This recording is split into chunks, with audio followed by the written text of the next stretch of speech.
yes, there is a big difference as far as the commissary where we go grocery shopping. The prices are 30 to 40% cheaper than what I would find if I was to go into Brooklyn and go to the Pathmart or whatever the local grocery store. But yeah, as far as everything I need, medical services, mind you, on Fort Hamilton they have like a clinic, which is like a sick call for us if I ever get sick for myself. However, for my kids, if they get sick, we do have a pediatrician, but it's outside in Brooklyn.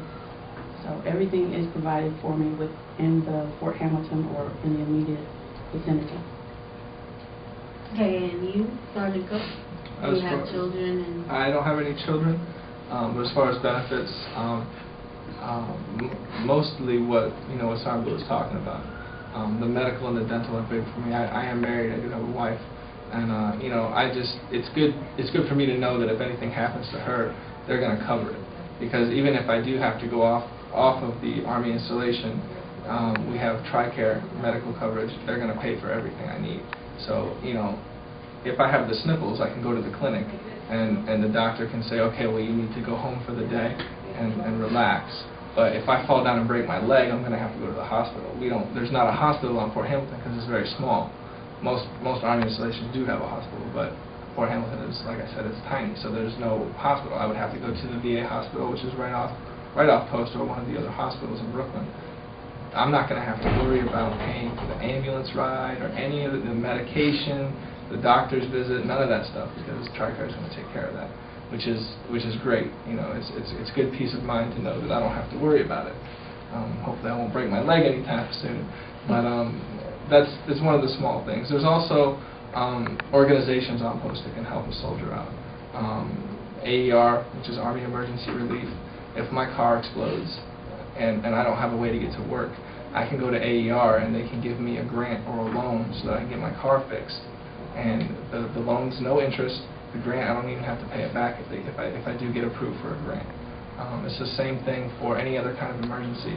If, God forbid, somebody in my family died and I just don't have the money to pay for a plane ticket to get home, they can get me a plane ticket so that I can get home. Then you've also got the BOSS program, which is better opportunities for single soldiers. I know you're asking about married and kids and everything, but Better Opportunities for Single Soldiers is an organization where they actually set up things like paintball and camping trips and fishing trips and ski trips and stuff like that for single soldiers so that they can go, get out and do stuff and not just sit at home all the time. There's lots of other things. There's bowling alley. There's MWR, which is Morale, Welfare, and Recreation. It's a nice building. It's got big screen TVs and DVD players. They've got some Xbox 360s in there, some PlayStations, and they have an internet connection. You can go hang out. You could bring your family over there. You can bring your wife. You can bring your kids, whoever you want, just to hang out and do what you need to do.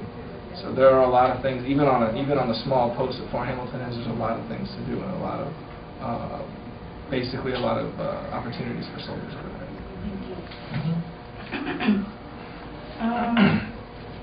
About females entering a male-dominated field, such as the Army, do you feel females have something to prove?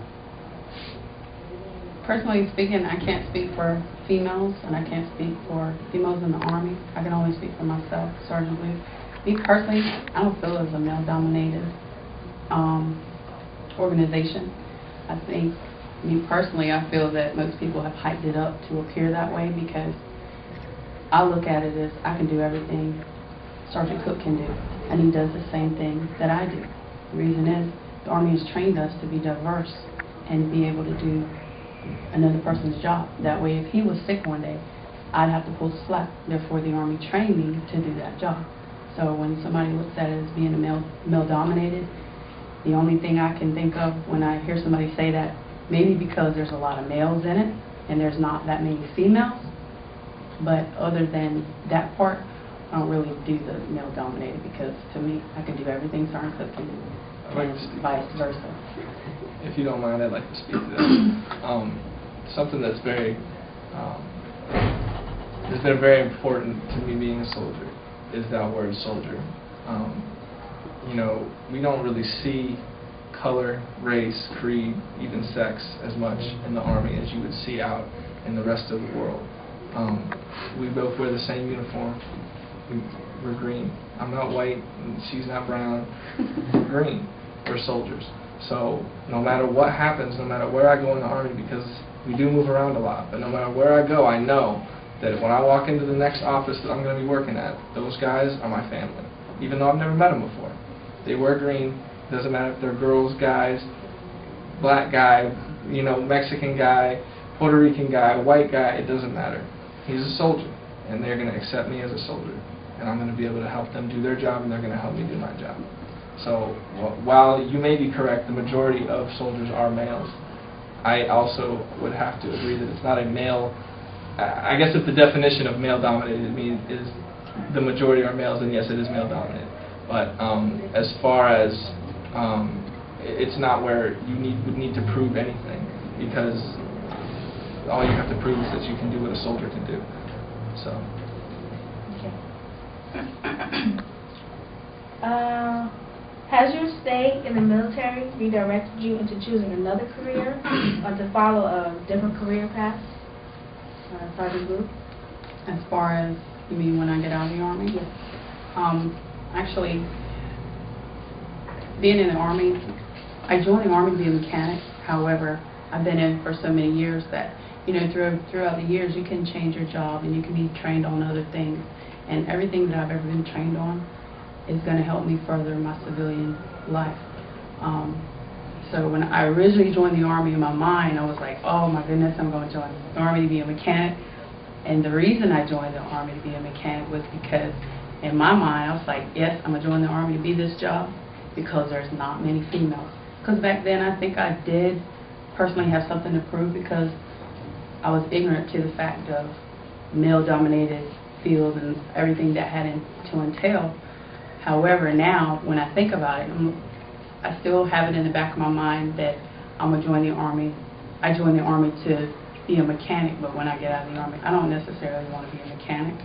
However, the skills that I learned when I was a mechanic and all the other 5 jobs that I've trained to do, one of those are going to lead me down a different path.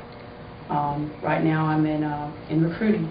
In recruiting, you do a lot of public speaking.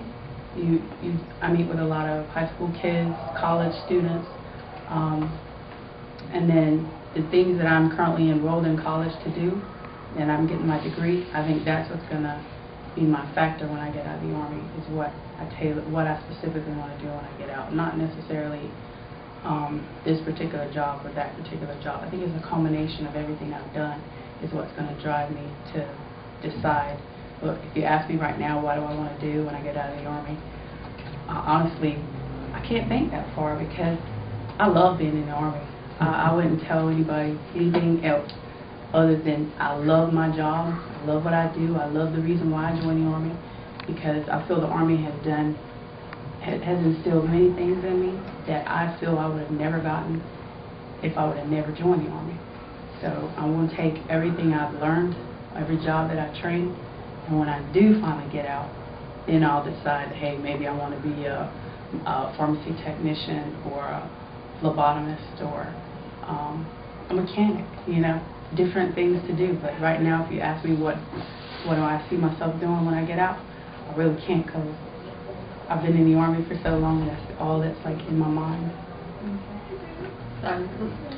I've actually thought about it for a long time because of the jobs that I've had in the Army. I have a top secret security clearance.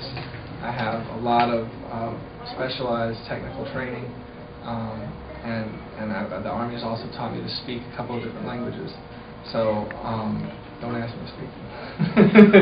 But I've actually been looking at the FBI and working for the NSA. I definitely want to work for a government agency and continue serving my country in that way. But I haven't made up my mind whether or not I want to stay in the Army and do the full 20 years so that I can retire, or if I'm going to get out after this next contract is over.